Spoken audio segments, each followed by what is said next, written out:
णमो सिद्धाणं णमो वायरियाणं णमो वज्झायाणं णमो लोये सौवसाहुणं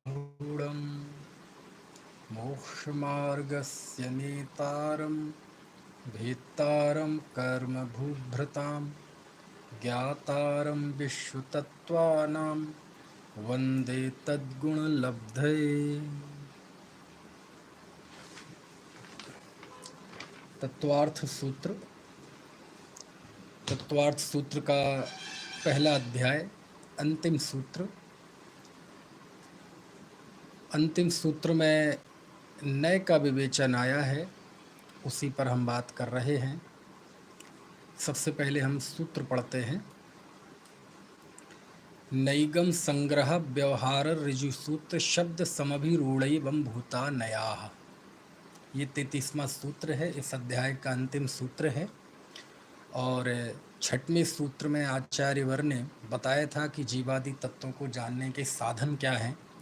प्रमाण नैर अधिगमः, प्रमाण और नयों के द्वारा जीवादि तत्वों का अधिगम होता है। तो प्रमाण की बात हुई थी और इस सूत्र में नय की बात चल रही थी। ये 7 नय बताए। नैगम संग्रह व्यवहार ऋजु सूत्र शब्द समभिरूढ़ एवं भूत, ये 7 नय हैं। सुबह तक हम ऋजु सूत्र नय समझ चुके थे और नैगम संग्रह व्यवहार ऋजु सूत्र ये चारों अर्थ नय है। अब जो शेष 3 हैं, इन 3 ये शब्द नय हैं, क्योंकि मैंने बताया था ना, अर्थ शब्द और ज्ञान है ना, इन तीनों में आपस में जो एक संबंध है, उसके कारण नय के भी 3 भेद हो जाते हैं। जब ज्ञाता चुप रहते हुए इनका इस्तेमाल करता है तो वो ज्ञानात्मक होते हैं, जब बोलता है तो वचनात्मक होते हैं, और जब वस्तु की तरफ से उसका कथन होता है तो वो अर्थात्मक होते हैं। लेकिन फिर भी मुख्यता अलग अलग होती है। तो पहले 4 में अर्थ की मुख्यता है, इसलिए वो अर्थ नय कहलाते हैं। और अब जो 3 है ये शब्द नय है। तो कौन कौन से हैं शब्द नय? तो सबसे पहला है शब्द नय। यहाँ भी इसका नाम भी शब्द नय है ना। तीनों मिला के शब्द नय भी संज्ञा है और एक अलग से ये शब्द नय भी है। शब्द नय, समभिरूढ़ नय और एवं भूत नय। तो सबसे पहले हम देखते हैं शब्द नय। अब ये चूँकि ये शब्द नय है और इनका संबंध भाषा, व्याकरण, भाषा विज्ञान से है, अतः इसको समझने के लिए थोड़ा सा हमें भाषा की तरफ उतरना पड़ेगा। वैसे शब्द नय को सीधा यदि हम एक पंक्ति में परिभाषित करें तो जो हमें अर्थ का ज्ञान कराए वो शब्द नय है। यानी जब भी पदार्थ का कोई ज्ञान होता है कोई शब्दों से, तो उन शब्दों में कुछ भाषागत कुछ नियमों का इस्तेमाल किया जाता है, क्योंकि जो भी हम भाषा बोलते हैं वो भाषा व्याकरण में, नियमों में कुछ ना कुछ संगति में बंधी हुई होती है। यही कारण है कि वो शब्दों के द्वारा अर्थ का हमें ज्ञान होता है। तो शब्द नय को हम सीधा समझें तो जिसके द्वारा अर्थ ज्ञान होता है वो शब्द नय है। और स्वाभाविक है ये शब्द नय जो भी व्याकरणगत अशुद्धियां हैं, क्योंकि भाषा में यदि व्याकरण ना हो, भाषा यदि कोई नियमों में बद्ध ना हो, तो फिर भाषा के द्वारा अर्थ का ज्ञान हो ही नहीं सकता। तो भाषा में जो शब्द के द्वारा यहाँ शब्द आते हैं शास्त्र में, जब हम इसका स्वरूप जाते हैं तो उसमें लिखा है लिंग व्यभिचार, संख्या व्यभिचार, कारक आदि व्यभिचार जो हैं वह उन व्याकरणों, इन व्यभिचारों का निराकरण ये शब्द नय करता है। अब क्या मतलब हुआ कि सीधी बात है, शब्द नय का काम है वस्तु का यथार्थ ज्ञान कराना। और जब वह शब्द होगा तो भाषागत जितनी अशुद्धियां हैं, व्याकरणगत जितनी अशुद्धियां हैं, और कुछ अशुद्धियां तो ऐसी हैं कि जो व्याकरण लौकिक व्याकरण में सम्मत भी होती हैं, लेकिन ये शब्द नय उनको स्वीकार नहीं करता, तो ऐसा ये शब्द नय होता है।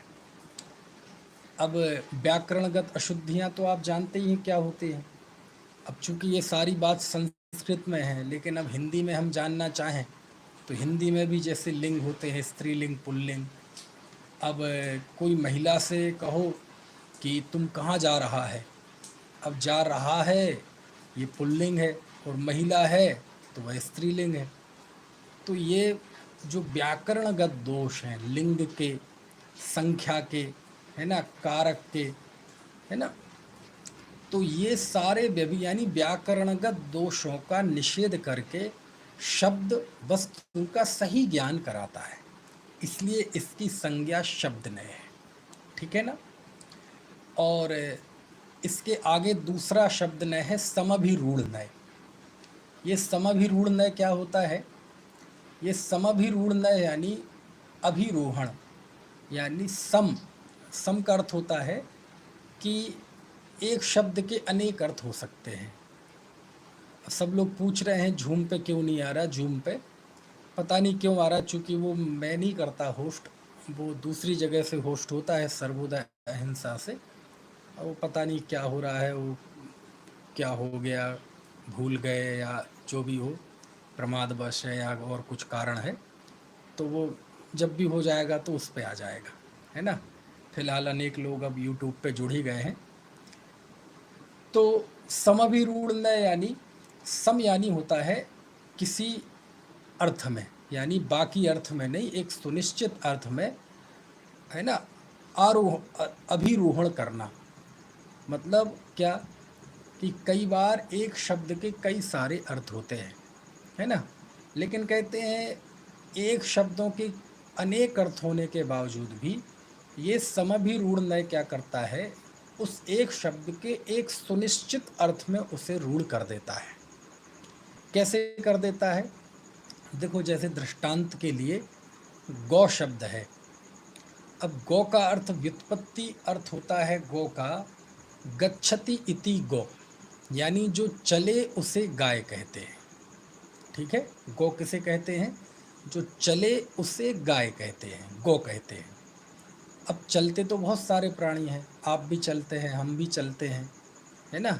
अब तो फ़ोन भी दो प्रकार के हो गए, एक मोबाइल फ़ोन, एक डॉट फ़ोन, चलित फ़ोन, और है ना, पहले जो चलता था वो चलता नहीं था, घर में ही रहता था एक स्थान पर। जो चले उसका नाम गो, गच्छति इति गो, ये व्युत्पत्ति है। तो उस दृष्टि से तो देखा जाए तो ज़्यादातर प्राणी गौ हैं। पेड़ पौधों को छोड़ दो, पृथ्वी को छोड़ दो, लेकिन आप हम भी गौ हैं, है ना। तो कहते गौ शब्द के कितने ही अर्थ होते हों, लेकिन अब गौ शब्द का एक ही अर्थ, गौ शब्द के और भी अर्थ होते। गौ का अर्थ इंद्रिय होता है, गौ का अर्थ वाणी होता है, ऐसे शास्त्र में 11 अर्थ लिखे गौ के। लेकिन वो सब अर्थों को छोड़कर अब गाय नामक जो पशु है उसमें उसको आरोहण कर दिया, है ना। तो ये कहलाता है समभिरूढ़ नय। कि समभिरूढ़ नय कहता है कि गौ शब्द के कितने ही अर्थ होते हों व्याकरण से अथवा और कैसे भी, लेकिन अब यह अर्थ केवल एक गाय नाम के पशु में रूढ़ हो गया है, तो ये अन्य अर्थों को छोड़कर उसे एक अर्थ में रूढ़ करता है। तो ये कहलाता है समभिरूढ़ नय। ये क्या कहलाता है? समभिरूढ़ नय। ठीक है। तो क्या फ़र्क है शब्द नय और समभिरूढ़ नय में? तो देखो, शब्द नय में क्या होता है, शब्द नय और समभिरूढ़ नय का जो मैंने ये सामान्य सी डेफिनेशन बताई, ये तो है ही कि शब्द नय हमें शब्दों, भाषागत और व्याकरणगत दोषों को दूर करके वस्तु का सही ज्ञान कराता है, वो शब्द नय है। समभिरूढ़ नय शब्द के अनेक अर्थ होने के बावजूद भी शब्द को एक सुनिश्चित अर्थ में रूढ़ करता है, ये समभिरूढ़ नय है। ठीक है ना। ये तो मोटा मोटा आप समझ लीजिए, लेकिन इसके साथ साथ एक बात और चलती है कि भाषा में जो पर्यायवाची शब्द होते हैं, ये पर्यायवाची शब्द बड़ा पेचीदा मसला है। क्योंकि पर्यायवाची शब्द तो आप जानते ही हैं जैसे जल को पानी कहते हैं, नीर कहते हैं, बारी कहते हैं, अम्बु कहते हैं, है ना, आप कहते हैं। तो ये सब पर्यायवाची हैं। आकाश को नभ कहते हैं, गगन कहते हैं, आसमान भी कहते हैं, है ना। एक शब्द से भी बोलते हैं खे, तो वो आकाश होता है, खा शब्द, खा अक्षर। तो आप पर्यायवाची सब जानते ही हैं कि पर्यायवाची क्या होते हैं। तो भाषा विज्ञान में पर्यायवाची शब्द एक बहुत बड़ा मसला है। तो शब्द नय जो है वो पर्यायवाची को मानता है। वो मानता है कि हाँ, एक अर्थ को बताने वाले कई शब्द होते हैं। और शास्त्रों में एक प्रसिद्ध उदाहरण है इंद्र, शक्र और पुरंदर। ये कौन कहलाते हैं? जो देवराज इंद्र है ना, सचीपति, सौधर्म इंद्र, उसके 3 नाम बड़े प्रसिद्ध हैं, इंद्र, शक्र, पुरंदर, है ना। इंद्र ऐश्वर्य, इंद्र यानी जो ऐश्वर्यवान हो, शक्र जो सामर्थ्यवान हो, और पुरंदर जो विदारण करने वाला हो, नगरों को नाश करने वाला हो। तो ये 3 शब्द एक इंद्र के लिए हैं, लेकिन तीनों शब्दों का अर्थ, तीनों उसकी अलग अलग विशेषताओं को बताने वाले हैं, लेकिन ये सब पर्यायवाची के रूप में इस्तेमाल होते हैं। और ये तीनों इंद्र मतलब वो देवराज के अर्थ इस्तेमाल होते हैं, है ना। जैसे भगवान महावीर के 5 नाम हैं, वीर, सन्मति, वर्धमान, सन्मति, वीर, अतिवीर और महावीर। तो ये पर्यायवाची नाम है, क्योंकि ये सब एक जीव को ही बताते हैं। कुंद कुंद देव के 5 नाम हैं, बक्र गिरिवाचार्य, ऐलाचार्य, गृद्ध पिक्षाचार्य, पद्मनंदी आचार्य और कुंद कुंदाचार्य। तो अर्थ अलग सबके हैं, लेकिन ये सब आपस में पर्यायवाची हैं, क्योंकि वो एक व्यक्ति को बता रहे हैं। तो शब्द नय पर्यायवाची को तो स्वीकार करता है, लेकिन क्या होता है, व्याकरण में कुछ चीज़ें ऐसी होती हैं कि अशुद्ध प्रयोग तो व्याकरण भी मना करता है, लेकिन कई ऐसे अपवाद से प्रयोग माने जाते हैं व्याकरण शास्त्र में कि उसमें लिंग व्यभिचार हो जाता है। यानी ये शब्द नय व्याकरणगत दोषों का तो निषेध करता ही है, उसको तो भाषा से अलग करता ही है, लेकिन कुछ ऐसी बातें जो भाषा व्याकरण में भी स्वीकृत हो जाती हैं अपवाद के रूप में, ये उसका भी निषेध करता है। ये कहता है कि हमें पर्यायवाची तो स्वीकृत है, लेकिन पर्यायवाची का एक ही लिंग आदि में प्रयोग होना चाहिए। उदाहरण दिया उन्होंने कि जैसे मान लो स्त्री के लिए दारा, भार्या और कलत्र, ये 3 शब्दों का प्रयोग है। दारा, भार्या, कलत्र, ठीक है। तो देखो, इंद्र, शक्र और पुरंदर, इनको तो हम एक साथ पर्यायवाची उसमें स्वीकार कर लेंगे, क्योंकि तीनों एक ही लिंग के प्रयोग हैं। लेकिन कोई कहे दारा, भार्या, कलत्र, इनको हम एक जैसा स्वीकार कर लें तो नहीं करेंगे। क्यों नहीं करेंगे?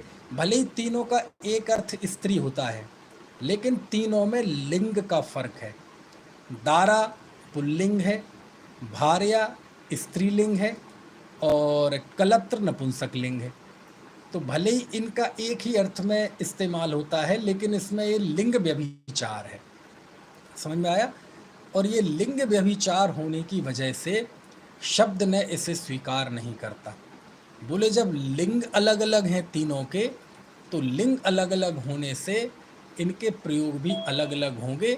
यदि इन लिंगों को आपस में मिला दिया जाएगा तो वो उसे लिंग व्यभिचार कहते हैं। ऐसे कई लिंग व्यभिचार, संख्या व्यभिचार, कारक व्यभिचार, है ना, उत्सर्ग व्यभिचार, ऐसे सब होते हैं। तो शब्द ने समस्त व्याकरण के दोषों को दूर करके शब्दों का एक अर्थ का, वस्तु का एक सुनिश्चित अर्थ ज्ञान कराता है। ये शब्द ने का काम है। और ये पर्यायवाची को भी स्वीकार करता है, बस उसमें लिंग आदि का व्यभिचार ना हो।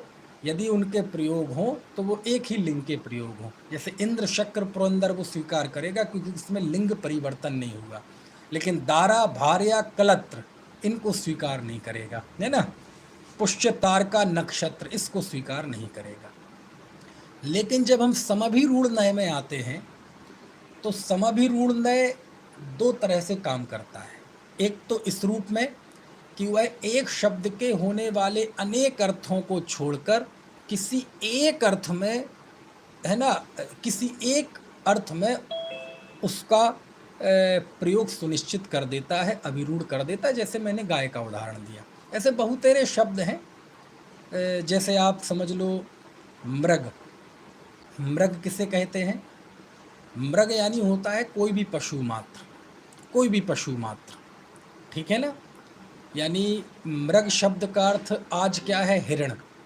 लेकिन जंगल में जो भी हैं वो सब पशु हैं और उन सबको मृग कहते हैं। बारहसिंगा भी मृग है, हिरण तो मृग है ही, है ना। झूम भी चालू हो गया है, जूम भी चालू हो गया है ना। और जो भी नीलगाय भी पशु है, और जो भी जंगल में रहते हैं वो सब मृग कहलाता है। और यही कारण है कि शेर को कहते हैं मृगेंद्र। शेर को क्या कहते हैं? मृगेंद्र। तो वो केवल हिरण का राजा है, बाकी पशुओं का राजा नहीं है ना। तो वो तो सबका ही राजा है, सब जंगल के सभी प्राणियों का राजा है, उसका प्रमुख है, इसलिए वो मृगेंद्र कहलाता है। लेकिन आज मृग का अर्थ किस में रूढ़ हो गया है? हिरण के अर्थ में। तो समभिरूढ़ ने ये कहता है कि भले ही शब्द का कुछ भी अर्थ रहो, उसका व्याकरण से कुछ भी अर्थ हो, उसके प्राचीन काल में सामाजिक आदि कारणों से कुछ भी अर्थ रहे हों, लेकिन वर्तमान में वह एक सुनिश्चित अर्थ देता है और उसी अर्थ में उसका इस्तेमाल होना चाहिए। बाकी के अर्थों का उसमें वह निराकरण कर देता है, उसको हटा देता है। ये समभिरूढ़ का कार्य है, ठीक है। जैसे मंदिर है, मंदिर शब्द का क्या अर्थ होता है? तो पहले समय में, पुराने समय में मंदिर का अर्थ होता था कि कोई भी बिल्डिंग, यानी कोई भी बिल्डिंग हो वो मंदिर है। कोई भी बिल्डिंग हो, चाहे वो महल हो, चाहे वो मदिरालय हो, है ना, शराब खाना हो, चाहे कोई भी बिल्डिंग है, यदि वो उसमें कोई भी कार्य चलता हो, उसे मंदिर कहते थे। देवालय भी मंदिर है, मस्जिद भी मंदिर है, गुरुद्वारा भी मंदिर है, शराब बेचने की दुकान भी है वो भी मंदिर है, आपका घर भी मंदिर है, महल भी मंदिर है, कत्ल खाना भी मंदिर है पुराने अर्थ में। लेकिन आज उसका वो अर्थ नहीं है। अब वो सारे अर्थ छोड़ दो, आज मंदिर का अर्थ केवल और केवल देवालय है। तो समभिरूढ़ ने बाकी जितने व्याकरण के अर्थ हैं, प्रचलित अर्थ हैं रहे कभी, उन सबको पोटली में बांध के समुद्र में फेंक दिया और उस शब्द को एक अर्थ में सुनिश्चित कर दिया। वो कौन सा अर्थ हो गया? देवालय। ये मंदिर शब्द के मैं बता रहा हूँ। ऐसे ऐसे सैकड़ों शब्द हैं। शास्त्रों में तो समझाने के लिए एक या दो उदाहरण दे देते हैं, लेकिन ऐसे सैकड़ों शब्द हैं। क्योंकि कभी मैंने आपको बताया था कि शब्दों के भी पुण्य पाप के उदय होते हैं। पुण्य पाप के उदय होते हैं मतलब समझने की कोशिश करना, शब्द को मत पकड़ना, भाव पकड़ना। कि जैसे हमारे पुण्य पाप के उदय होते हैं ना, कभी अमीर, कभी गरीब, कभी स्वस्थ, कभी अस्वस्थ, कभी इज्जत वाले, कभी इज्जत में गिरावट आ जाता है। ऐसे शब्दों के अर्थ में भी उतार चढ़ाव होता है। जरूरी नहीं है जिन शब्दों का प्रयोग आज हम जिस अर्थ में कर रहे हैं, किसी समय में हमेशा उसका वही अर्थ था। कभी कभार तो बिल्कुल अर्थ बदल जाता है, बिल्कुल उल्टा हो जाता है। जैसे असुर शब्द का अर्थ देव होता था, अब आज असुर शब्द का अर्थ होता है राक्षस। बताओ आप। अब मान लीजिए किसी की आपको तारीफ करनी हो कि आप तो साहब देव, आप तो वास्तव में देवता है, ऐसा मान लीजिए किसी को तारीफ करनी हो और आप उसे कहें कि आप तो साहब असुर हैं है ना, तो उसे कैसा लगेगा? यार तुम मुझे असुर कहते हो। तो कहती तुम्हें पता नहीं असुर का अर्थ देवता होता है, होता होगा। समभिरूढ़ ने कहता है कि शब्दों के कितने ही अर्थ हों, लेकिन जो एक सुनिश्चित प्रचलित अर्थ रूढ़ हो गया है, उसी अर्थ में उसका इस्तेमाल होगा। ऐसे मैंने बहुत बताए थे, लुच्चा शब्द का अर्थ, बुद्धू शब्द का अर्थ, ऐसे बहुतेरे अर्थ हैं। गोष्ठी भी उसे ही कहते हैं। आपको पता है गोष्ठी किसे कहते हैं? आप लोगों ने बहुत सारी गोष्ठी देखी होंगी इस दौरान, लॉकडाउन के दौरान तो कुछ ज़्यादा ही गोष्ठियों का चलन रहा। पिछले लॉकडाउन में भी एकदम बाढ़ सी आ गई थी गोष्ठियों में। तो गोष्ठी किसे कहते हैं? जो आपने देखा होगा, कभी आप गांव में जाएंगे, शहर में तो ऐसा देखने नहीं मिलता आजकल। गांव में जाएंगे तो गांव में कोई पेड़ के नीचे कई सारी गायें बैठ जाती हैं, एक साथ बैठ जाती हैं कि नहीं, और वो जुगाली करती हैं। ऐसा खा वो इंसान की तरह हमेशा तो खाते नहीं, कभी भी एक बार पेट भर के खा लिया फिर घंटों तक वो कुछ नहीं खाती, है ना। इंसान है तो लेटर बॉक्स की तरह कभी भी कुछ भी डाल दो, ये मना नहीं करता। तो वो खाती हैं गाय। और दोपहर में जैसे हमारे वक्त दोपहर का समय गांव में आराम करने का होता है ना, तो वो भी पेड़ के नीचे बैठ जाएंगी गाय और जुगाली करेंगी और ऊँघेंगी, है ना। तो वो कहलाती गोष्ठी। वो गायों के बैठने को कहते गोष्ठी, समझ में आए ना। अब लेकिन आज गोष्ठी का अर्थ बिल्कुल, आज भी बैठने का नाम गोष्ठी है, लेकिन किसका? गायों का नहीं, इंसानों का। तो अब कहें आज जी हम एक गोष्ठी रखना चाहते हैं, तो कोई कहे अच्छा कितनी गायें आ रही हैं, ऐसा कोई प्रश्न करे तो कहते क्यों? बोले गोष्ठी का अर्थ तो गायों की गोष्ठी होती है। तो कहते चुप। समभिरूढ़ ने कहता है कि एक शब्द का एक सुनिश्चित अर्थ रूढ़ हो गया, बस उस रूप में उसका इस्तेमाल होगा। बाकी कितने ही अर्थ भूतकाल में रहे हों अथवा उसका कोई व्युत्पत्ति शाब्दिक अर्थ निकलता हो, वो अर्थ लागू नहीं होगा। तो ये समभिरूढ़ नय हमें अनेक प्रकार की विसंगतियों से, अनेक प्रकार के अनर्थों से बचाता है। एक तो इसका एक काम है, और दूसरा शब्द ने था वो पर्यायवाची स्वीकार करता था, लेकिन समभिरूढ़ नय पर्यायवाची नहीं मानता। वो तो कहता था कि इंद्र कहें, शक्र कहें, पुरंदर कहें, एक ही बात है। क्या कह रहा हूं मैं? शब्द ने कहता था कि भाई इंद्र कह लो। अरे ये कौन भैया, इनको वो कर दो, कैसे होंगे अनम्यूट ये।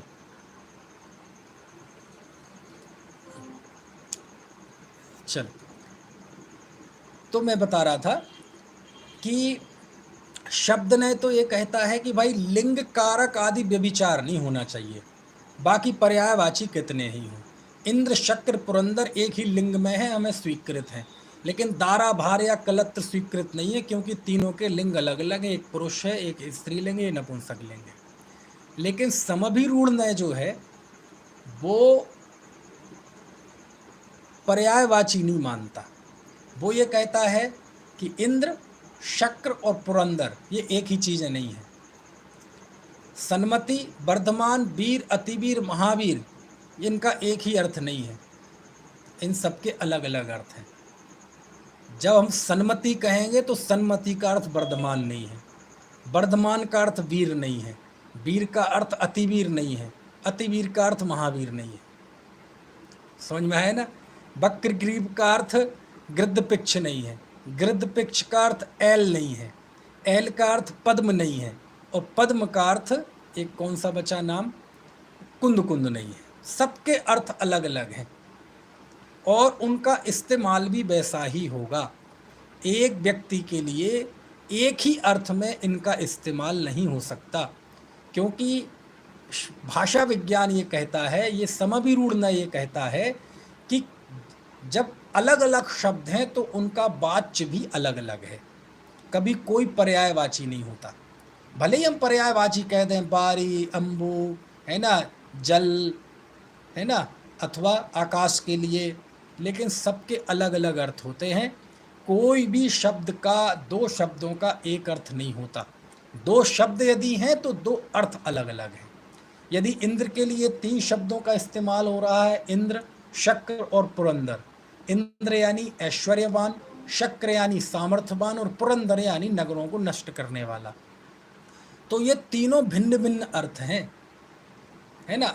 इंद्र को हम ऐश्वर्य करने के ही अर्थ में इंद्र कहेंगे। जब हम ऐश्वर्य की बात कहेंगे तो ही वो इंद्र है, तो फिर वो पुरंदर नहीं है, तो वो शक्र नहीं है। कुंद आचार्य, वक्र ग्रीवाचार्य तभी हैं जब हम उनकी गर्दन टेढ़ी की बात करेंगे। समझ में आए ना। हम कहें कि भैया एक बार गृध्र पिच्छाचार्य है ना, वो जिनवाणी को सुनते सुनते उनकी गर्दन टेढ़ी हो गई। तो कहते नहीं, आपने अर्थ मिला दिया। गृध्र पिच्छाचार्य का अर्थ अलग है और बक्रगीव का अर्थ अलग है। तो समभिरूढ़ ने जो है वो पर्यायवाची नहीं मानता कि एक शब्द का दूसरा कोई अल्टरनेट नहीं होता। हर शब्द का एक सुनिश्चित अर्थ है। देखो आमतौर पे हम करते हैं पूजा अर्चना, उपासना, आराधना, वंदना, भक्ति, आरती, स्तुति। आमतौर पे हम इनका एक ही अर्थ समझते हैं, लेकिन नहीं, सबका अर्थ अलग अलग होता है। समझ में आए ना, सबका अर्थ अलग अलग होता है। जो द्रव्य हम चढ़ाते हैं उसे बोलते हैं अर्चना, अर्चन। समझ में आया ना, जो द्रव्य चढ़ाते ना हम ऐसे पूजा, जैसे हम पूजन बोलते हैं, तो द्रव्य चढ़ाना उसे बोलते हैं अर्जन। मुंह से प्रशंसा करने को बोलते हैं पूजन। शरीर से ऐसे करने को बोलते हैं बंधन। समझ में आया ना, सबका अलग अलग अर्थ है। किसी उद्देश्य विशेष से जो हम अनुष्ठान करते हैं वो उसे बोलते हैं आराधना। भगवान हमारे सामने मूर्ति है नहीं, लेकिन आंख बंद करके उनको कल्पना में भगवान की मुद्रा लाना और उनका दर्शन करना, वो उपासना कहलाती है। सबके अपने अपने अर्थ होते हैं। तो समभिरूढ़ ने ये कहता है कि कोई भी दो शब्दों का एक सा अर्थ नहीं होता, हर शब्द का अपना अपना अर्थ होता है। भले ही वो एक व्यक्ति के लिए उस शब्द का प्रयोग करे, लेकिन वो उस एक व्यक्ति के अलग अलग व्यक्तित्वों को बताने वाला है और उसी तरह उसका अर्थ लागू होगा। समझ में आया ना, ऐसे। ठीक है, चलिए अब देखो, जैसे उदाहरण देख लो आप, भगवान महावीर हैं, उस सन्मति हैं। सन्मति किसे कहते हैं? सच्ची मति जिनके हो। अच्छा, भगवान महावीर के मति ज्ञान है? सन्मति तो मति ज्ञान का भेद है ना। भगवान महावीर के मति ज्ञान है? नहीं है। तो बोले दोनों अर्थ एक से कैसे हो जाएंगे? जब वो मति ज्ञानी होंगे तब आप उन्हें सन्मति कहिए। आज भगवान महावीर को आप सन्मति कहो तो समभिरूढ़ ने आज्ञा नहीं देगा। समझ गए आप? ऐसे ही वर्धमान उनका नाम है। वर्धमान किसे कहते हैं? जो वृद्धिंगत हो, जो लगातार बढ़ता रहे, अहर्निश जिसमें विकास होता रहे, वो वर्धमान है। आज भगवान वर्धमान है, सिद्ध है वो तो, और सिद्ध में तो कोई वृद्धि होती नहीं, वो तो परम अवस्था को पहुंच गए हैं। तो कहते आप आज उन्हें वर्धमान नहीं कहेंगे। वो वर्धमान जब बढ़ रहे थे तब वो वर्धमान कहे जाएंगे, आज वो वर्धमान नहीं कहलाएंगे। आज वो भगवान सिद्ध भगवान है। समझ में आया? तो ये समभिरूढ़ ने वस्तु के सम्यक अर्थों को उसमें लागू करता है, इसलिए इसे समभिरूढ़ ने कहते हैं। ये कहता है कि पर्यायवाची नहीं होते। तो इसमें दो चीज़ें याद रखना पड़ेगा आपको समभिरूढ़ ने में। पहला कि एक शब्द के कितने ही प्रचलित अर्थ हों, व्याकरणगत अर्थ कुछ अलग हो, लेकिन समभिरूढ़ ने उन सब अर्थों की निवृत्ति करके उनको पोटली में बांध के समुद्र में फेंक देता है और केवल एक रूढ़ अर्थ, सुनिश्चित अर्थ में उसमें रूढ़ कर देता है। उदाहरण क्या दिया था मैंने कि गाय के 11 अर्थ हैं, लेकिन आज वह एक पशु के अर्थ में रूढ़ है। दूसरा उदाहरण क्या दिया? मंदिर के कई अर्थ हैं, लेकिन आज वह अर्थ केवल एक देवालय के अर्थ में इस्तेमाल होता है। ऐसे बहुत सारे शब्द हैं। और दूसरा समभिरूढ़ ने पर्यायवाची को स्वीकार नहीं करता, वो हर एक शब्द का अलग अर्थ स्वीकार करता है। ये चलिए, शब्द ने क्या था? शब्द ने व्याकरण दोषों का निराकरण करता है, एक काम। और दूसरा, वह पर्यायवाचियों को स्वीकार करता है, लेकिन उसमें लिंग कारक आदि व्यभिचार को स्वीकार नहीं करता। ठीक है, अब अंतिम है एवं भूतनय। ये एवं भूतनय बड़ा जबरदस्त है, ये बहुत सूक्ष्म है। कैसे सूक्ष्म है कि समभिरूढ़ नय पर्यायवाची को तो मानता था, और पर्यायवाची को तो नहीं मानता था, उनको सबके अलग अलग अर्थ मानता था। लेकिन एवं भूत नय कहता है कि इंद्र इंद्र कब है, जब वो इंद्र वाली क्रिया कर रहा हो तब इंद्र है, बाकी समय में इंद्र नहीं है। क्या मतलब हुआ? शक्र शक्र कब है, पुरंदर पुरंदर कब है, जब वह नगरों का विदारण कर रहा हो। जैसे मान लीजिए जयंत भाई, आप व्यापार, आपका व्यापार है, ठीक है, शायद वो कुछ टेलीकॉम का ही है, मुझे ध्यान आ रहा, या जो भी है ना। अब मान लीजिए मैं जैसे असिस्टेंट मतलब अध्यापक हूँ, है ना। अब मान लीजिए मैं अध्यापक हूँ, 24 घंटे हूँ, इसमें कोई शक है? ऐसा तो है नहीं कि मैं अभी जब पढ़ा रहा हूँ जब अध्यापक हूँ, और जब नहीं पढ़ा रहा हूँ तब अध्यापक नहीं हूँ। तो समभिरूढ़ नए हमें 24 घंटे अध्यापक तो मानेगा, इसमें कोई दिक्कत नहीं है उसे। लेकिन एवं भूत नए कहेगा आप अध्यापक कब हैं, जब आप अध्यापन कर रहे हैं, आप जब उस सुनिश्चित क्रिया से रूबरू हो रहे हैं, जब जिस समय वस्तु उस पर्याय रूप परिणमन कर रही है, बस उसी समय उसको वो स्वीकार करता है, अन्य समय में नहीं। ये कहलाता है एवं भूत नय। मैं अध्यापक कब हूँ? 24 घंटे अध्यापक नहीं हूँ, जिस समय मैं अध्यापन कर रहा हूँ उस समय अध्यापक हूँ। वकील वकील कब है? 24 घंटे वकील नहीं है, जिस समय वह वकालत कर रहा है उस समय वकील है। डॉक्टर डॉक्टर कब है? हम भले ही रास्ते में मिलते हो कहे डॉक्टर साहब नमस्कार, लेकिन उस समय डॉक्टर नहीं है। एवं भूत नय कहता है वो जिस समय डॉक्टरी का कार्य कर रहा है, इलाज कर रहा है, उस क्रिया रूप से परिणमन होते हुए वो डॉक्टर है, अन्य समय में डॉक्टर नहीं है। समझ में आ रही है बात? ये एवं भूत नय है ना। ड्राइवर ड्राइवर कब है? पुजारी पुजारी कब है? बोले ये कौन है? बोले मंदिर के पुजारी हैं। तो आप, वो तो भोजन कर रहा है तब भी पुजारी बोलते हैं। तो कोई कहे ये तो भोजन कर रहा है और आप इसे पुजारी कहते हैं। एवं भूत ने कह रहा है कि ये पता नहीं, जो भी हम बताते हैं क्या है। बोले इस समय ये क्या कर रहा है? बोले भोजन कर रहा है। तो इस समय ये क्या है? अब भोजन करने वाले को क्या कहेंगे? भुक्कड़ भोगता है इस समय। ये क्या है? ये भोगता है। पुजारी है कि नहीं? नहीं। कहाँ पुजारी? बताओ कहाँ कर रहा है पूजा? हाँ, जिस समय वो पूजा करेगा उस समय पुजारी है, जिस समय भोजन करेगा उस समय भोगता है, जिस समय खेल रहा है उस समय खिलाड़ी है, जिस समय बोल रहा है उस समय वक्ता है। ठीक है। ऐसे क्रिकेटर है, बोले ये कौन है? ये बहुत बढ़िया क्रिकेटर है। तो एवं भूत नय कहेगा नहीं, इस समय तो ये सो रहा है, इस समय तो सुबक्कड़ है, क्रिकेटर नहीं है। ये क्रिकेटर कब होगा? जब क्रिकेट खेलेगा तब क्रिकेटर होगा। और क्रिकेट में क्या करता है ये? अजी बहुत बढ़िया बल्लेबाज है। तो एवं भूत ने कहेगा जब ये मैदान में है, फील्डिंग कर रहा है तब बल्लेबाज नहीं है, जब बैटिंग कर रहा है तब बल्लेबाज है। और बैटिंग में भी जब नॉन स्ट्राइक पे है तब बल्लेबाज नहीं है, जब वो स्ट्राइक पे है और बल्ला चला रहा है तब बल्लेबाज है। क्योंकि बल्लेबाज जो बल्ला चला है उसका नाम बल्लेबाज, नॉन स्ट्राइक पे कौन सा बल्ला चला रहा है। तो एवं भूत नय ना भूत को देखता है, ना भविष्य को देखता है, और वर्तमान में भी उसके वर्तमान के व्यक्तित्व को ही नहीं देखता, बल्कि उस व्यक्तित्व के अनुसार वह उस समय क्रिया कर रहा हो उसको देखता है, नहीं तो नहीं देखता। कुछ बात समझ में आ रही है कि नहीं?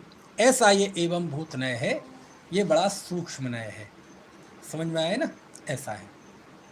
तो इस हिसाब से आप देख लो, जिस समय हम गाड़ी चला रहे हैं उस समय आप ड्राइवर हैं, जिस समय आप भोजन कर रहे हैं उस समय आप भोक्ता हैं, जिस समय आप खेल रहे हैं उस समय आप खिलाड़ी हैं, जिस समय आप लड़ रहे हैं उस समय आप लड़ाकू हैं। समझ में आए ना? ऐसे एवं भूत नय इस तरह से वस्तु को देखता है। समझ में आए ना? और ये बहुत प्रयोग है।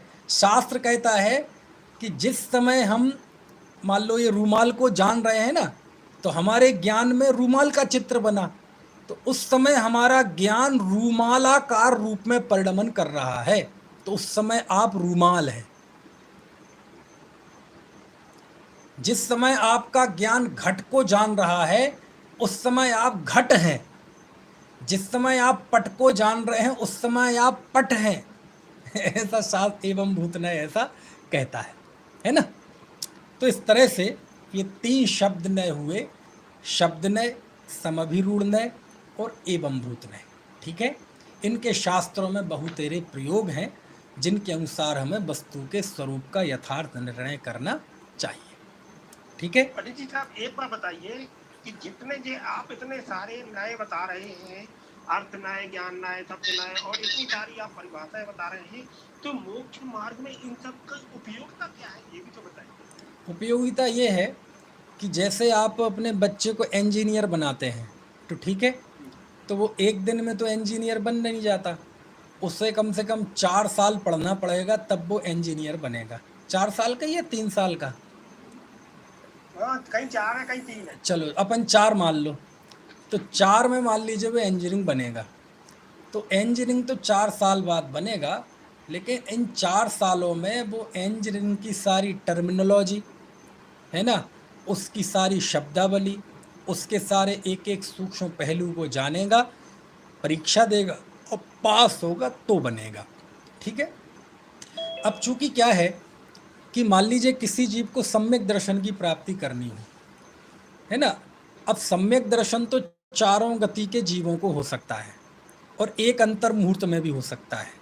ठीक है, लेकिन हम आप जो जिस तरह के जीव यहाँ पैदा हुए हैं पंचम काल में, ये ऐसे ही हैं जीव। इसको सम्यक्त की प्राप्ति के लिए कुछ विशेष पुरुषार्थ करना पड़ता है, और विशेष पुरुषार्थ करना पड़ता है किसके मार्ग, चूंकि तीर्थंकर तो आज है नहीं, है ना, तीर्थंकर आज है नहीं, केवली है नहीं, श्रुत केवली है नहीं, तो हमारे सामने तो आचार्यों के लिखे हुए वचन हैं, और वचन भी 2000 साल की आगम परंपरा में बहुत हैं, अनेक तरह के हैं। तो अब में से कोई ऐसे असाधारण जीव तो है नहीं कि एकदम अंतर मुहूर्त में कुछ क्रांति कर लेंगे, कुछ जाति स्मरण कर लेंगे, कुछ वेदना हो जाएगी, कुछ चमत्कार हो जाएगा, अचानक सम्यक दृष्टि हो जाएगा। हो सकते हैं, लेकिन वो तो एक लॉटरी लगने जैसा है ना। आपने देखा होगा किसी को लॉटरी लग जाए और एक दिन में करोड़पति बन जाए, और एक व्यक्ति होता है जिंदगी भर एड़ी चोटी का जोर लगाता है तब करोड़पति बनता है। तो करोड़पति बनने का उपाय क्या है? बोले बन तो वो लॉटरी वाला भी सकता है, लेकिन वो तो रेयर केस होता है, वो तो लॉटरी लग गई। लेकिन यदि इस बात को सोचकर कोई सारे काम धंधे छोड़कर लॉटरी खरीदने लगे तो मार्ग तो यही है कि आप श्रम करें, मेहनत करें पूरी लगन से, तो आप बन जाएंगे। ऐसे ही सम्यक की प्राप्ति तो किसी को लॉटरी जैसी भी, शेर को लॉटरी जैसी लग गई थी, है ना, मांस खा रहा था, है ना, हिरण को दबोच रखा था, मुंह में मांस था, लाल लाल हो रहा था, और वहाँ 2 मुनिराज उतर आए, अमितंजय और अमित गढ़ी नाम के। उन्होंने उन्हें संबोधन दिया, उस जीव को जाति स्मरण हो गया, पूर्व के भाव याद आ गए, लो तत्व ज्ञान हो गया, सम्यक दृष्टि हो गया। ऐसा भी, लेकिन ये सब रेयर हैं। हम जिन परिस्थितियों में पैदा हुए हैं, क्योंकि सारी जिनवाणी का लेखन ये सारा मनुष्यों के लिए है, हम जिन परिस्थितियों में पैदा हुए हैं उनमें ऐसी लॉटरी वॉटरी लगने की संभावना कम है। समझ में आए ना? क्यों? क्योंकि हम में ऐसी पात्रता नहीं है। हम तो जरा सी कोई बात आए किंतु परंतु ये सब हमारे अंदर होता है, मनुष्यों के अंदर, इस काल के जीवों के अंदर। तो हमारे लिए मार्ग, मूल मार्ग ये है कि आचार्य ने बताया आगम का सेवन, युक्ति का अवलंबन, पर अपर गुरु का उपदेश और स्वावलंबन। इस विधि से हमारा मोक्ष मार्ग प्रारंभ होता है। तो उसमें सबसे पहला है आगम का सेवन। और तो जब हम आगम में जाते हैं तो आगम में विविध विविध प्रकार के निरूपण मिलते हैं। तो ये नए ये बताते हैं कि जब आगम में जाएंगे तो इन नयों के प्रयोग के द्वारा आप वस्तु के स्वरूप को कैसे सुनिश्चित करें, है ना। इसलिए इन नयों की उपयोगिता है। और ये भी ऐसा है कि कोई ज़रूरी नहीं है। अब कई बार ऐसा होता है कि हमारे सामने भी ऐसे बहुत बुज़ुर्ग लोग आ जाते हैं, बुज़ुर्ग माताएँ आती हैं कि अब उतनी ज़्यादा समझने की शक्ति नहीं है, अपन उम्मीद भी नहीं करते, तो हम उन्हें ये चीज़ें नहीं समझाएँगे। वो शब्द नय क्या है, समभिरूढ़ नय क्या है, उन्हें तो हम समझाएँगे कि भैया अपने पुण्य पाप का विचार करो, शरीर की नश्वरता का विचार करो, हर पल ये सोचो कि ये जीवन है, अब तो लाखों वर्षों तक जीऊँ या आज ही मृत्यु आ जाए, है ना? मैं एक शुद्ध चैतन्य में वस्तु हूँ। ये जो मोटी-मोटी बातें हैं, क्योंकि अब ना उतनी बुद्धि है, ना समझ है, लेकिन अब जब हम तत्वार्थ सूत्र पढ़ रहे हैं, ओखली में सिर दिया है, तो मूसरों बुंदेली में तो है ना कहावत, आप तो सागर के हैं, जानते हैं कि ओखली में मुड़ दई तो मूसरों को काडर, तो बस यही मूसर पढ़ रहे हैं, है ना? तो इसलिए इन सबको सीखने की ज़रूरत है तत्व ज्ञान निर्मल करने के लिए, क्योंकि जिन वाणी के द्वारा हमारा तत्व ज्ञान निर्मल होता है, इसलिए इसकी ज़रूरत है ना? बहुत बहुत धन्यवाद। इस संबंध में बहुत बहुत धन्यवाद। इस संबंध में और किसी का कोई प्रश्न हो तो पूछ सकते हैं। और आप ऐसा कीजिएगा, अभी तो समय होने वाला है, अभी प्रश्न पूछ लीजिए। कल सुबह, अब चूंकि पहला अध्याय पूरा होने जा रहा है, तो आप पहले अध्याय के विषय में जितने भी प्रश्न हो आपके मन में, पहले लिख रखे हों डायरी में या अब हों, तो आप कल पूछ लीजिएगा, और ना हो तो मुझे व्हाट्सएप कर दीजिएगा, है ना? चूँकि यूट्यूब पे और यहाँ सब लोग बहुत सुन रहे हैं, यूट्यूब पे कई लोगों की टिप्पणी आती है कि जूम की आईडी क्या है और ये आईडी क्या। अब नए-नए लोग जुड़ते हैं, उन्हें पता नहीं होता है, तो इसलिए मैं फिर से बता देता हूँ। जो लोग को पता है उन्हें तो अच्छा ही है, जो लोग नए हैं, कि यदि आपको सारी सूचनाएँ चाहिए हो, तो आप मुझे अपने मोबाइल पे मेरे नंबर पे आप अपना जय जिनेंद्र लिख के भेज दें, तो हम आपको अपने तत्वार्थ क्या नाम है ग्रुप का? तत्वार्थ वार्ता, ऐसा कुछ नाम मैंने से वो बना रखा है मैंने ग्रुप, तो जिनके नंबर आए मैंने उसको ऐड कर दिया, तो उसमें क्या, तत्वार्थ चर्चा, तो उसमें मैं ऐड कर लेता हूँ, तो सारी सूचनाएं उस पर पहुँच जाती हैं। कि मान लीजिए कोई दिन क्लास नहीं चलनी है तो उस पर सूचना पहुँच जाती है, सारी सूचनाएं, तो वो एक सूचना का प्लेटफॉर्म मेरे पास हो जाता है, तो है ना? पंडित जी मेरे पास नंबर नहीं है, तो मैं बोल देता हूँ, अभी मैं बोलना अभी बाकी है मेरा, तो मैं तो इसलिए बता रहा कि सब लोग अलर्ट हो जाएं लिखने के लिए यूट्यूब वगैरह पे। आप थोड़ा चैट पे शेयर कर दीजिएगा। तो मैं नंबर अपना आपको बता देता हूँ, इसमें चैट में कैसे होगा, देखो करता हूँ मैं। अच्छा, 9528762447, लो जी कर दिया। ये मैंने जूम पे भी कर दिया है, और ये यूट्यूब पे कैसे होगा मुझे नहीं पता है, कोई विधि यूट्यूब की लाइव चैट कैसे होगा ये। चलो यूट्यूब पे तो मैं नहीं कर पा रहा हूँ, मुझे निलय जी यदि आप हो तो आप कर दीजिए, मेरा नंबर उस पर आप चैट बॉक्स में कर दीजिए, ताकि मुझे भेज दें तो उसे ऐड कर दूंगा, तो बार बार किसी को नहीं बताना पड़ेगा। फिर भी मैं बोल तो देता ही हूँ, 9528762447, फिर से 9528762447, तो ये व्हाट्सएप नंबर है मेरा, इस पे आप जय जिनेंद्र लिख के भेज दीजिएगा, मैं आपको इनवाइट की लिंक भेज दूंगा, तो आप क्लिक करते ही आप उसमें जुड़ जाएंगे, तो सूचनाओं का आदान प्रदान चलता रहेगा। ठीक है, चलिए। अब इसमें ये सातों नयों का क्रम क्यों है, तो इसका कारण है, दो कारण हैं इसके। पहले तो इन सातों नयों का क्रम उत्तरोत्तर सूक्ष्म है, नैगम से ज़्यादा सूक्ष्म संग्रह का है, संग्रह से ज़्यादा सूक्ष्म व्यवहार का है, व्यवहार से ज़्यादा सूक्ष्म ऋजु सूत्र का है, ऋजु सूत्र से ज़्यादा सूक्ष्म शब्द का है, उससे ज़्यादा सूक्ष्म समभिरूढ़ का है, उससे ज़्यादा सूक्ष्म एवं भूत का है। अब एवं भूत तो देखो ना, उस द्रव्य की भूत की पर्याय को नहीं, वर्तमान की पर्याय कारण है। कारण कैसे है कि ये बिमला जी ने मेरा नंबर डाल दिया है यूट्यूब पे, गलत डाला है, वो पता नहीं कौन सा नंबर डाला है। उत्तरोत्तर कारण कैसे है?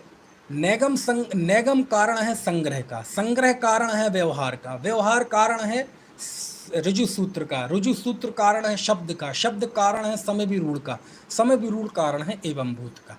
तो इन दो कारणों से इन 7 नयों में ये क्रम है। समझ में आया? इनमें 3 द्रव्यार्थिक नय हैं, नैगम नय, संग्रह नय, व्यवहार नैगम नय, संग्रह नय, व्यवहार नय, और शेष 4 नय पर्यायार्थिक नय हैं। प्रारंभ के 4 अर्थ नय हैं, 3 शब्द नय हैं। ठीक है, चलिए। और धवला पुस्तक 6 में, नहीं 6 नहीं 7 में, धवला पुस्तक 7 में पेज नंबर 27-28 पे जाएंगे तो इन 7 नयों का एक बहुत बहुत मार्मिक प्रयोग आचार्य वीरसेन स्वामी ने किया है। वो मैं आपको बताता हूँ, 2-4 मिनट में, समय हो गया है। उसमें उन्होंने लिखा कि जैसे कोई नार की जीभ, सुनना बहुत बहुत बढ़िया, बहुत व्यवहारिक उन्होंने 7 नए घटित किए, बहुत व्यवहारिक, बहुत मज़ेदार। और वो बता के आज की चर्चा पूरी करता हूँ। हाँ, ये महेंद्र जी ने नंबर डाला है, ये सही है। ये है कि बोले जैसे कोई मनुष्य है, वो कोई हिंसक व्यक्तियों की संगति करता है, शिकारी मार काट करने वाले की व्यक्ति की संगति करता है, तो हम कहते हैं यार ये तो नार की है, मतलब ये नरक जाएगा भविष्य में, पक्का है। तो ये प्रयोग करना बोले ये नैगम्य है। ये क्या है? ये नैगम्य है कि उसकी हिंसक व्यक्ति की संगति को देखकर ये सुनिश्चित कर लिया है ना, कि संगति से इसकी होनहार का पता चल जाता है कि भविष्य कैसा है इसका, तो बोले ये नैगम्य है। फिर एक उसमें धवला में कोष्ठक में दिया है, वो मूल में नहीं है, कि अब अगला है संग्रह नय। तो बोले वो हिंसा को करने के लिए अपनी सुविधाएं जुटाता है, धनुष, बाण, भाला, जो भी किसी जीव के शिकार करने के लिए, मारने के लिए जो चीज़ वस्तुओं को संग्रहित करता है, तो उसे कहा उन्होंने संग्रह नय। वो संग्रह नय से वो बोले संग्रह कर रहा है तो मतलब क्या है? ये तो नार की है। संगति को देखकर कहा कि ये नार की है, ये नैगम्य का प्रयोग। ठीक है, भावी नैगम्य का। वो वस्तुओं का संग्रह कर रहा था, अरे तो नार की है। ठीक है, तो ये संग्रह नय का प्रयोग। ठीक, फिर उसमें से उसने चीज़ों को छांटा कि किन चीज़ों से जाके हम उस व्यक्ति को मारेंगे, और वो चीज़ें लेके गया। ठीक है, और चीज़ों से उसने किसी पशु पर हमला किया। ठीक है, तो ये कहते हैं ये क्या है? ये तो नार की है। तो ये व्यवहार नय का प्रयोग है। और जाके बोले उस व्यक्ति को वो बाण पेट में लग गया, उस पशु को, तो ऋजु सूत्र ने कहेगा ये तो नार की है, क्योंकि अब वो क्रिया हो गई है मारने की, हिंसा की। ऐसा प्रयोग किया वीरसेन स्वामी ने। निपुण जी, समझ में आ रही बात? फिर शब्द ने कहेगा कि नहीं, अभी ये नार की नहीं है, इसे मरने दो, पहले बाण लगे और मरे वो पशु, तब वो हिंसक कहलाएगा, तब हम उसे नार की कहेंगे। और वो पशु मर गया, कहेंगे तो अरे रा रा रा, तड़प तड़प के मर गया, तू तो नार की है। ये शब्द नय का प्रयोग। समविरूढ़ नय कहता है, बोले नहीं नहीं नहीं नहीं, अभी इससे नहीं, ये मेरी समझाने की शैली है, नय एक दूसरे का निषेध नहीं करते। समविरूढ़ नय का प्रयोग है कि वो नरक आयु नरक कर्म बांध ले, समझ में आया ना, तो वो नार की है। और उसने जब नरक कर्म बांध लिया, नरक आयु नरक गति कर्म बांध लिया, तो समविरूढ़ कहेगा अब नार की है ये। ठीक है, यहां तक समझ में आ गया। और एवं भूत नय कहता है कि ना, जब वो नरक गति में पैदा हो गया और दुख भोगने लगा, तो अब नार की है। एवं भूत कहेगा अब है ये नार की। समझ में आए ना? तो ऐसे नार की में 7 नए घटित किए, है ना। बहुत अच्छा है, आपको मौका मिले तो धवला पुस्तक 7 पेज नंबर 27, 28, 29 सीख में है, तो उसमें आप देखना। तो ऐसे किए हैं नए, ये तो मैंने है ना विषय को और थोड़ा सा सरल करने के लिए बताया। तो ये 7 नए आचार्य ने बताए। नयों के प्रयोग और भी हैं, नयों के भेद प्रभेद और भी हैं। जितने वचन हैं उतने नयवाद हैं, है ना। तो इसलिए नयों का तो अपना एक पूरा संसार है। श्लोक वार्तिक में जाओ तो कितने कितने प्रकार के नए बताए, बहुत 15 तरह के नए, 6 तरह के नए, है ना, 47 तरह के नए, है ना, असंख्यात प्रकार के नए, अनंत प्रकार के नए तक की बात है। तो उसमें तो हम कितने ही चलते जाएं, उसका कोई अंत नहीं है। फिलहाल ये 7 नए हैं, इनका स्वरूप हमने समझा। अब किसी को कोई प्रश्न हो तो आप पूछ लीजिए, नहीं तो फिर चर्चा कल करेंगे। आप प्रश्न अपने तैयार रखिएगा। चलिए, जिनवाणी स्तुति कर लीजिए।